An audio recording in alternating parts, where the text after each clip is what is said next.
What is up, rockers? Welcome back here to another Rise of Kingdoms video. In today's video, we're going to talk about a beginner's guide for the champions of Olympia. Now, as you can see with the champions of Olympia, we can play with 4 other players, including yourself, since this is going to be a 5 versus 5 matchup. Now, in this video, we're going to talk about really the skills to give you some insight on how to pick the right skill for your setup. Now, I'm Shinchi42, a sponsored content creator here for Rise of Kingdoms. If you want to see more Rise of Kingdoms video, please consider subscribing for regular Rise of Kingdoms content. And of course, if you are new to the channel and you have not created a YouTube account yet, I highly recommend that you create a YouTube account and sign in and click subscribe and turn your notification on for more Rise of Kingdoms content, so you will not miss out on any videos that we're going to be uploading and you will get notified first. Click that bell icon for notification for all.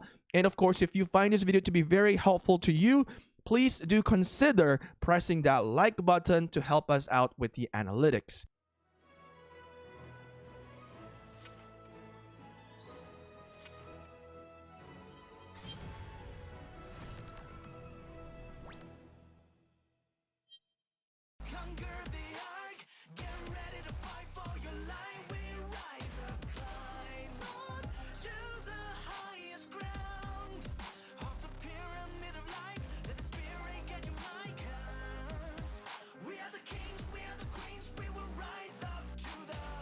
Now, currently with the COO, there is only Bravery Skills selection that we can pick. Wisdom is not available, Swiftness is not available, and the Shadow is not available.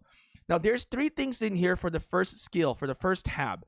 There's going to be an Archer benefit, there's going to be an Cavalry benefit, and there's going to be an Infantry benefit.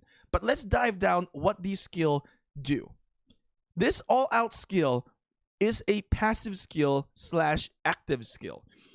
This is going to allow your troops to change into an arrow tower, or what we call an archer tower, dealing direct damage to the nearby enemy troop once every 2 seconds for a damage factor of 1000. Troop will remain in the arrow tower state until actively changed back by the governor. So you have to click to go into archer tower or arrow tower and get out of the arrow tower form, going back to your commander form. Now, each troop will have an individual transformation cooldown of 120 seconds. So that is 2 minutes that you have to wait. So you need to make sure that you know when to form into an archer tower and when not to form into archer tower, because you can only wait every 2 minutes for this. Now, if the primary commander of the troop in the tower form has integration, now you have a benefit by doing this, because then you can attack 2 enemies at the same time. Now, if your primary commander then is a archer or a leadership talent, each attack while in the tower form has a 50% chance to deal additional damage factor of 1000. Now, here's the catch though. When you form into an archer tower, you are going to take 20% more damage being in the archer or arrow tower. 20% more damage is huge. So if you are going against somebody who had formed into an archer tower or an arrow tower, your primary target is that arrow tower right away, because you can knock that and eliminate that right away, because they are going to take 20% more damage. Now, if you are in the form of a arrow tower and you know that the enemy is coming closer to you, you need to then unform your archer tower or your arrow tower, so that you will not take 20% more damage. Now, the arrow tower has a wide range, and it's really good if you have a tank. You are basically joining with somebody, with your friend who is going to be your tank, and you form the arrow tower far behind so that you can benefit while they tank and you're just going to inflict the damage. Now, let's talk about the Master of Battlefield. Now, in this skill, this is going to be primarily very good for cavalry setup. So in the next 40 seconds, all the troops will gain a stack of mastery. Now keep in mind, this is a key word here, stack of mastery. With each normal attack for 10 seconds, you're going to increase your damage dealt by 3% per stack. So each attack, you gain a stack of mastery. When the troop has 10 stack of mastery, all units will gain 30% increase attack, or 60% if the primary commander has cavalry or leadership talent for the next 20 seconds. Since I don't have cavalry, I don't really have a good leadership. I guess I could show you the leadership, but just understand that if you are using cavalry or leadership, you are going to get 60% more damage and gain 20 more seconds for this buff. Now, a great pair of skill to do with the Master of Battlefield is the Fearless Roar. Having the Fearless Roar, this is going to immediately gain 50% increased marching speed, which is, again, great for calves for 15 seconds, and as well as increase that 5 stack of mastery right away. Now, remember, you need to gain 10 stack of mastery. If you are calves, then you can gain that 60% increase attack for 20 seconds. So you need to be able to activate the Fearless Roar first. It says here also, all damage dealt plus 3% per stack for 10 seconds. So this is going to work hand in hand. So for simplicity, you want to activate Fearless Roar before you activate the Master of Battlefield. So you gain that stack right away. Now the Bloodlust, this is going to be more for the infantry setup. For the next 40 seconds, your troops will be healed every third time they take damage. Okay, so every third time that you take damage, you will be healed from a normal attack. Now, if you get active skill damage, that's not going to count. If the primary commander has an infantry or leadership, troop will recover morale as well, and your recovery factor is 200. Now let's take a look at this skill called Slice and Dice. In this Slice and Dice skill, this is a passive skill. You can barely really see that it's active because of all the battles that has been going on. But with the Slice and Dice, after your troop deals a skill damage 3 times, their instance of skill damage will also damage up to 3 nearby enemy troops in a circular damage area. Honestly, I have a hard time trying to see how the skill taking effect in the battlefield because there is so much going on.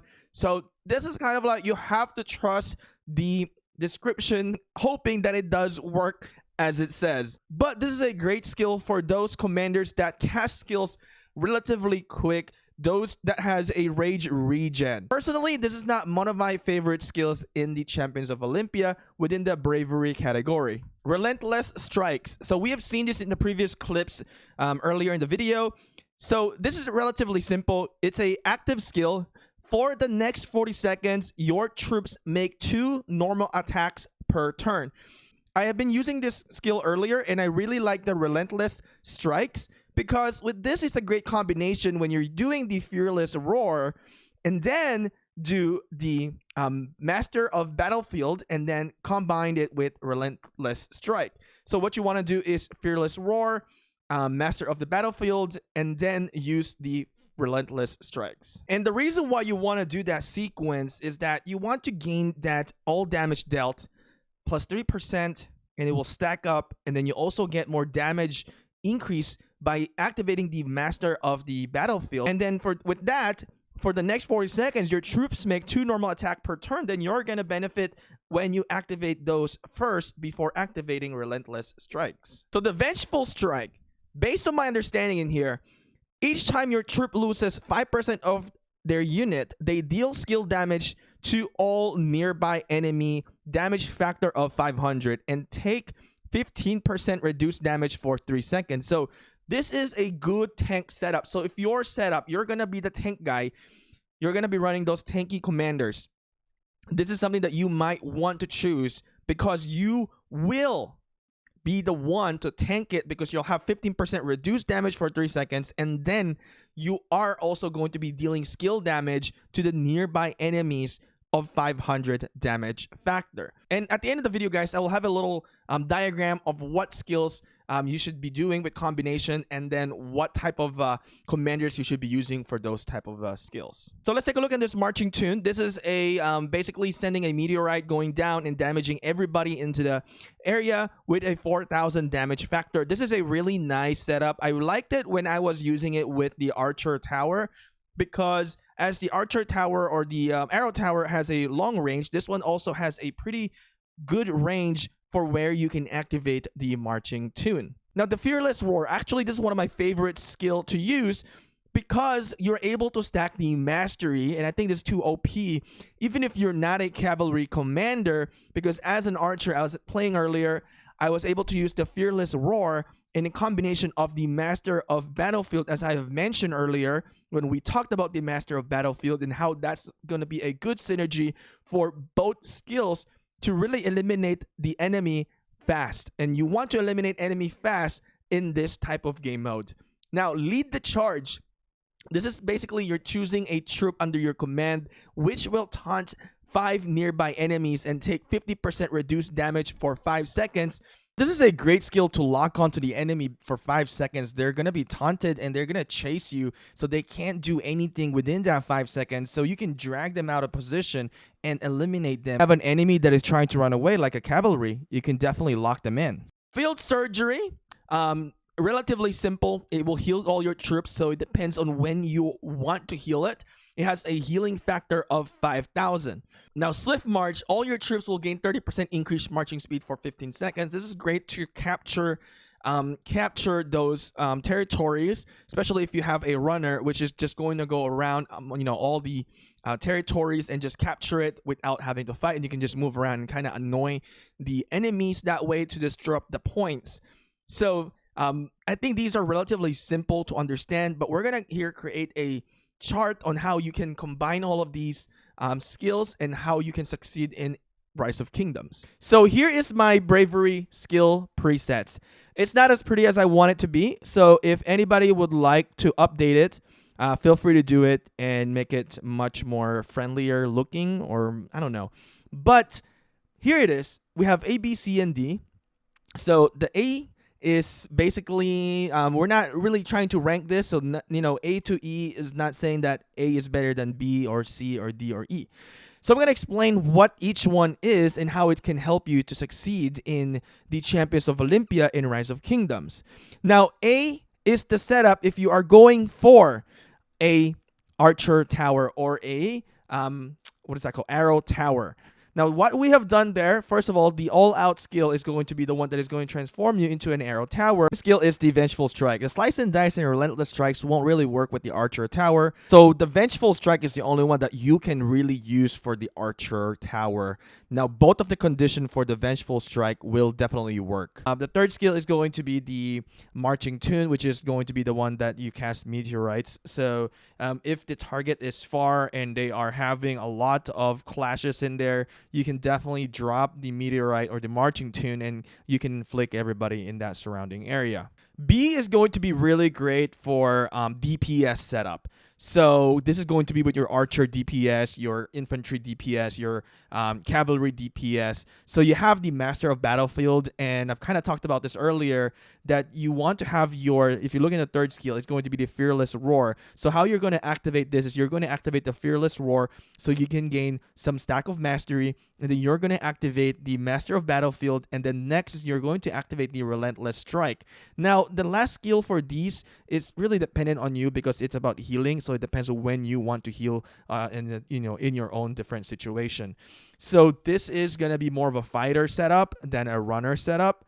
So looking into the C, this is going to be a little bit more for the tankier build. So if you're looking for a infantry tank, and let's say you want to play tank at all, just in any type of setup that you want to do, you can definitely do it with this setup as well with C. So you'll have the Bloodlust, so you activate this when you're actively in battle, when you're engaged, so that you can be healed, right, every third time they take damage from a normal attack.